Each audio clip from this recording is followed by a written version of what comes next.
Updating your email address on Netflix is a straightforward process. Follow these steps to ensure your account information is current. Step 1. Log into your account. Visit the Netflix website or open the app and log into your account using your current email address and password.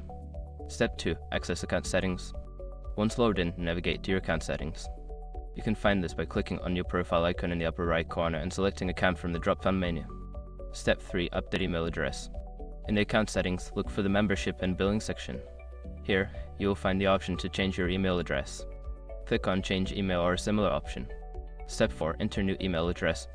Input your new email address in the designated field. Make sure to double-check for any typos to ensure it is entered correctly.